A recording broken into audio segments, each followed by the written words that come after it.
Hello, everyone, and welcome to Media Advocacy for Change. We're excited to dive into conversations of how to engage with and leverage different media outlets throughout a legislative campaign, and hope you enjoy practicing some media advocacy skills as we work through the discussion today. So here's a quick overview of this training, just so you know what to expect. We'll begin by defining media advocacy. This conversation will include a discussion of how we can understand the different ways we're all influenced by the media we consume. We'll then move on to define and discuss tips for press releases, op-eds, and interviews with the press. After that, we'll have our first practice exercise. We'll then move on with a tutorial on how to use Canva, which is a free online design platform we can all use to create flyers, social media posts, and a bunch of other materials to support a campaign. We'll then have one more practice exercise before we wrap up the training with a quick review. Okay, so to get started, we need to address a central question. What is media advocacy? Essentially, media advocacy is strategic communication to the media. That's journalists, reporters, and all those responsible for delivering information to the public, aimed at making a change, such as educating the public on an issue or building support to pass a bill into law. So, to be a bit more specific, media advocacy is a way to influence decision makers through the media outlets that matter to them, such as newspapers, radio, television, newsletters, journals, magazines, and even newer social media like blogs, Facebook, Instagram, and Twitter.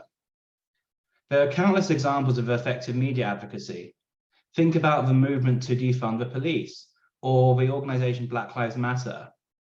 Grassroots and community-based organizations regularly engage in media advocacy to understand their causes, using all sorts of media outlets to reach the public, as well as legislators, with information about why policies or cultures need to change.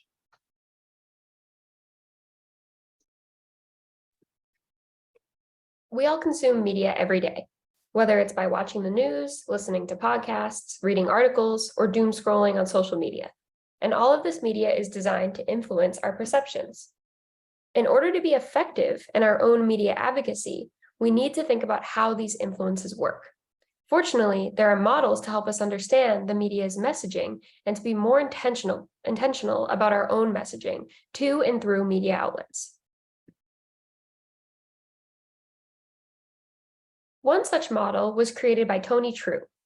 This model suggests that we look out for 4 different parts in every headline or title we read, as well as in the headlines we create for our own press materials. The first of these parts is the actor. To identify the actor in a headline, ask the question, who or what is responsible for what happened here? Next, identify the action. What happened? What did the actor do? And what was the impact of that action? From there, try to identify the affected.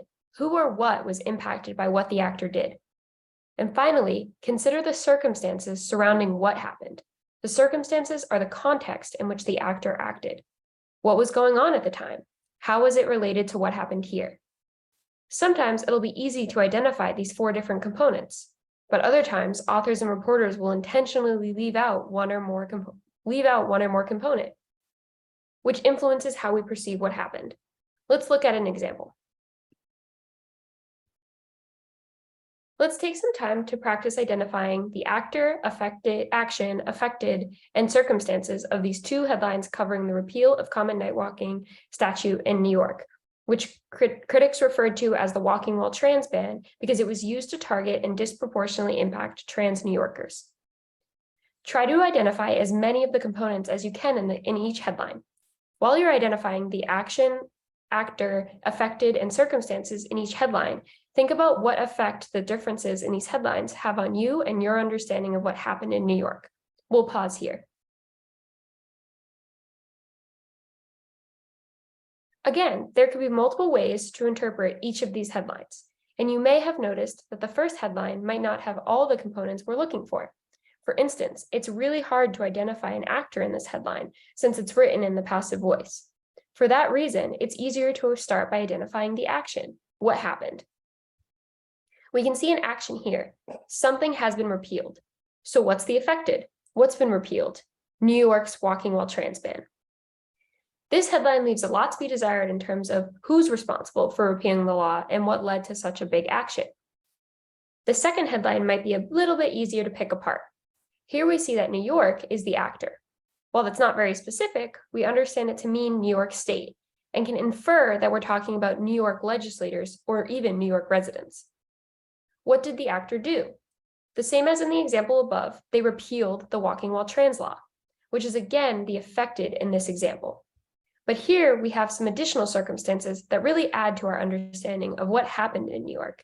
The law was repealed after years of activism. This difference makes the headline more compelling and could make readers want to read the rest of the story as well. Finally, in both of these headlines, we could identify one or more groups as affected by the actions in these headlines. Trans persons in New York, because activists and organizers were so affected in their own advocacy work.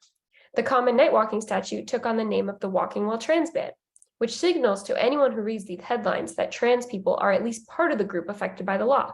And they were indeed, along with local sex workers and people of color, a large part of the activism that led to this repeal.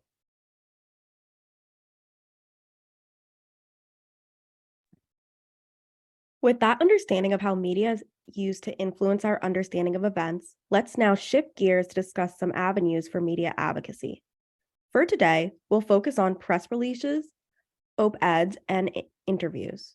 Press releases are short written documents used to announce information that you want media outlets to cover. For example, Black and Pink issued a press release to announce the launch of the Alexia Marina House. Press releases are posted to websites and sent to media outlets and give you the advantage of framing the news with your own values and messaging. Press releases don't always lead to articles being published about the information, but often do. Op-eds have a bit of a weird name based on where they appear in print newspapers, which is the opposite the editorials section. But the important thing to remember about them is that they're written by someone who's not a writer for the publication, but who sends in an article they've written expressing their opinion on something they're passionate about. Again, sending in an op-ed doesn't mean you'll get published, but the more hyper-local the publication you submit to, the more likely it is your piece could be published. Interviews are a great way to deliver information to the press and to the larger public. Interviews provide opportunities to deliver sound bites, which are short, memorable quotations, slogans, or talking points to support your position. Interviews can influence the way a reporter covers a story, making them a valuable avenue for media advocacy. Let's dive into some quick tips for how to write a press release, how to write an op-ed, and how to interview with a reporter. As we go through these tips, remember that many of these tips aren't hard and fast rules. There are other ways to engage in media advocacy, and that the most important thing is to be yourself, and authenticity reflect your position and the movement you're supporting.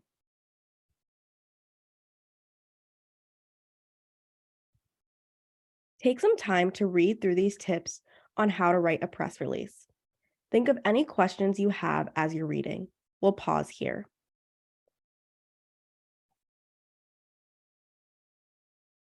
Here, we want to emphasize the importance of a catchy headline, as this could make the difference between a reporter reading the rest of the press release or just moving on to the next one. Quotations can also be set apart in bold text to make them pop out and make the press release easier to read.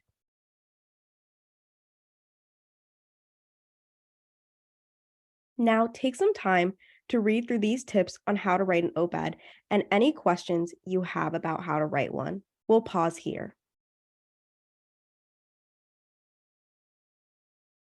Perhaps the most important thing to emphasize here is the importance of checking the guidelines and requirements of any publication to which you're submitting an op-ed. Make sure the articles you submit meets your requirements, or your op-ed likely won't be published.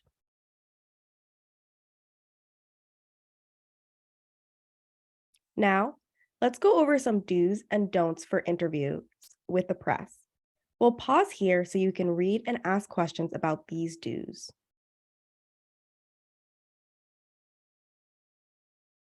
When it comes to interviews, the most important thing is to be yourself.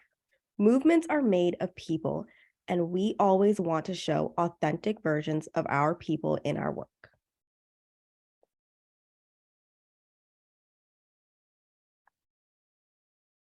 Now, take some time to review these don'ts for interviews and ask any questions. We'll pause again.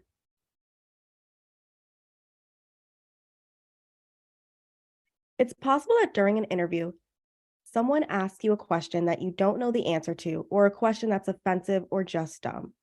Don't answer any questions you don't want to or don't have an answer for. You can fall back on the talking points you've prepared for the interview, or let your interviewer know you'll follow up with them later to provide a response.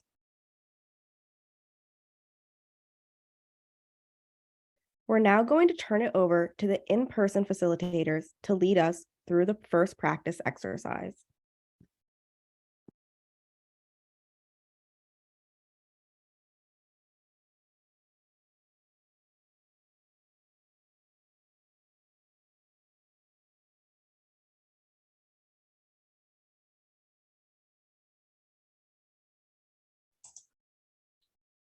Next, we're going to have a follow-along tutorial of how to use Canva, which is a free online design platform that could be super helpful as you engage in different avenues of media advocacy.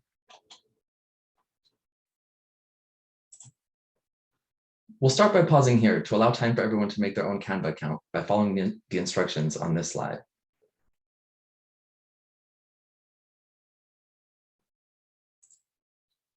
Hi, everyone, and welcome to the Canva crash course. Now that you've made your own Canva accounts, feel free to follow along with this portion of the training as we practice using some of the different features on Canva. Once you sign into your Canva account, as I have here, this is the first screen that you'll see. A few helpful features on this screen are that you have quick access to any designs you've been working on recently, just at the bottom of the screen. But you can see I've just made this account as well, so I don't have any designs here at the moment. Once you've been using Canva for a while and have quite a few designs, you'll be able to view and organize them all by clicking projects here on the left side of the screen. Also on the main screen is a cool feature to create Canva teams, so you can collaborate on a project or design with multiple people. You'll just type their emails in here, or you can get a link to share with them so they can view designs and make changes as well. Be sure to only add people to your Canva team who you trust, since they'll be able to make changes to your designs once they have access to your team. To get us started today, though, we're going to look at one of the absolute best parts of Canva, in my opinion, which is all the templates the site has available to use, many of which are free. You can find templates in a number of different ways.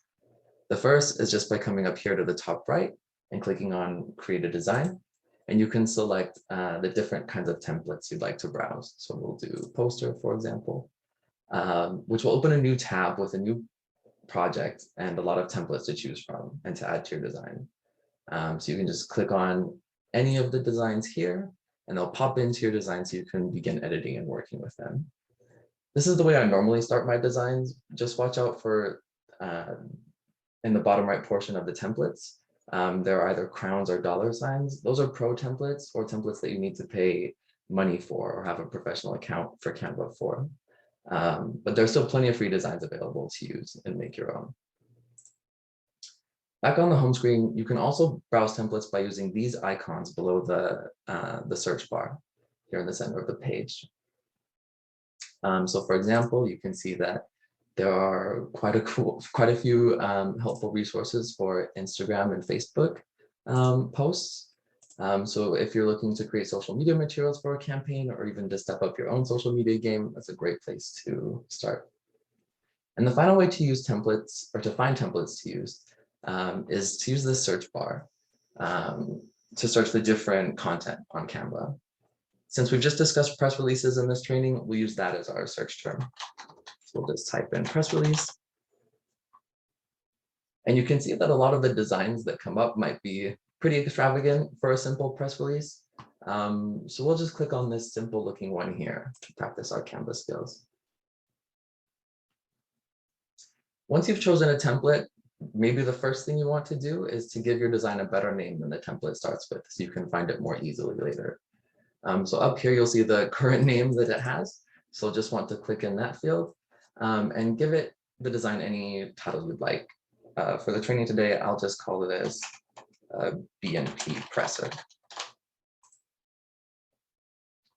Now you can start to see all the different parts of the design that you can edit to make the design your own. So you can hover over all these different elements and see that you can change each one of them. The different elements we'll focus on today are what I think are the three most common, which are text boxes, images, and shapes, or what's called elements in Canva, which is a broad term for things like shapes, different picture frames, and little icons and stickers. We'll get into that later. Starting off with text boxes, if you're just using the text boxes that are already in a template, all you have to do is double click into a text box to start editing the text inside it. Remember, as we go through this process, that we're not actually making a press release here. We're just practicing the different tools on Canva and using a press release template as an example. If you ever find yourself making a real press release, you'll want to use those tips we discussed earlier to do that. So for this pretend press release, though, we'll just call this MA Coalition Campaign to Decrim Sex Work. Or if you need a text box that's not in the template already, all you need to do is click on the text panel here in the left panel. And you'll see all the different ways you can add text to the design. For now, we'll just add a very simple text box, but you can play around with all the different features here later as well.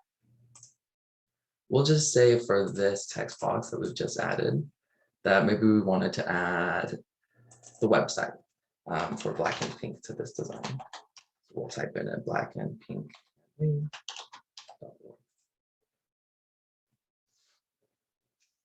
So to edit the way the text looks within the text box, just click on the text box once, and you can change the font, the size of the text, and the color of the text.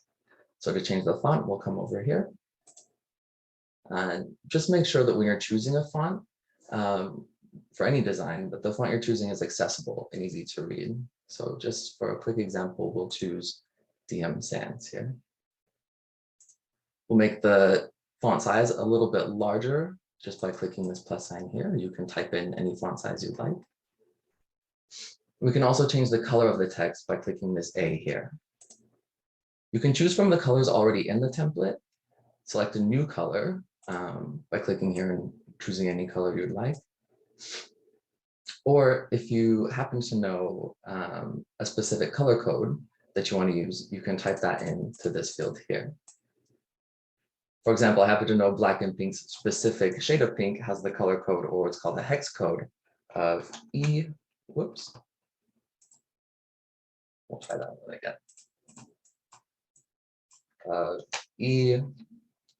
E41968. And that's the Black and Pink. You can also change the font color of several text boxes at the same time, just to make things a little bit quicker or easier for you. And you'll do that just by holding the Shift key as you select multiple different text boxes. So we'll just change these three in the banner to black, for example. All right, so that's the basics on text boxes in Canva. So next we'll move on to images. So working with images is super easy in Canva. All you need to do is upload the image you want to your Canva account, and it'll be ready for you to use in any of your designs moving forward. To upload an image, we'll just click on Uploads here on the panel on the left, and then we'll click on Upload Files. So have to have your picture saved to your computer already. So if you're using an image from the internet, you'll need to download it to your computer first. But once you have it saved somewhere, you'll just click on it here and you can add it to your Canva. So I already have the pink logo, so this time we'll add the black one. And once you do that, you'll see that you have the images here in your uploads, and they'll stay there for easy access until you choose to delete them. To add it to your design, we'll just click on it once, and it'll pop up for us to move it around and edit it. So let's put the logo up here in the banner.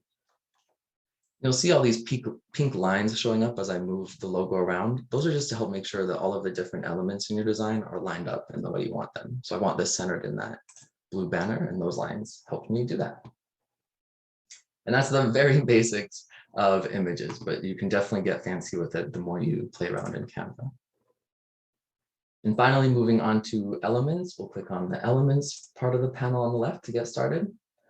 You can see a few different things here that you can add to a design. Small little graphics, which are kind of like clip art from back in the day. Stickers, which aren't always super useful unless you're designing something for social media where you can be have a bit more fun. And then frames, which are just ways to make your pictures appear in different shapes. So I often use the circle frame to use round or circular photos instead of just always having squares and rectangles. And you can also just add simple lines and shapes, which I tend to use a lot to add a bit more color or dimension to a design. So for the sake of practice today, we'll just add a simple square to this design. And it'll usually pop up in this blue color or a color that's already in your template. For the practice today, we'll just move and reshape this square to the bottom of the page here, just to make a long rectangle that goes across the bottom of the page. So I'll resize it down here, and we'll drag it across so it goes across the whole bottom. Don't worry if it extends beyond the edges. That'll just make sure that it covers the entire bottom of the page. You can edit the color of shapes like this in the same way we changed the color of our text before. So I'll change both of these shapes at the same time, this rectangle and the banner that came with the template, by holding Shift again. And now I have them both selected, and we can come up to this color square at the top of the page again. And the nice thing is, now that we've already added that black and pink style of pink to our design, we can just change those quickly to that same color of pink as well. And there you have it. Those are the very basics of how to use Canva. Thank you for watching and following along, everyone. I hope this little Canva crash course was helpful. But I'll end by saying that the best way to learn how to use the different features in Canva is just to start practicing and making designs, so you can really start to figure it out as you go. And if you feel stuck on something, or if you're ready to try more advanced features on Canva, there are a lot of great tutorials on YouTube that can walk you through different tools and demonstrations as well. Thanks again, everyone, and happy Canvaing. Before moving on, it's important to mention that once a design is complete in Canva, you can use the share button on the top right corner of the page in a design to email a link to other coalition members to review a design, or to download the design as a PDF, PNG, or JPEG file to print or use in emails, websites, or social media. Thanks so much for attending this training, everyone. We hope you've enjoyed it, and we'll now hand it off to your in-person facilitators for the final practice exercise and to wrap up.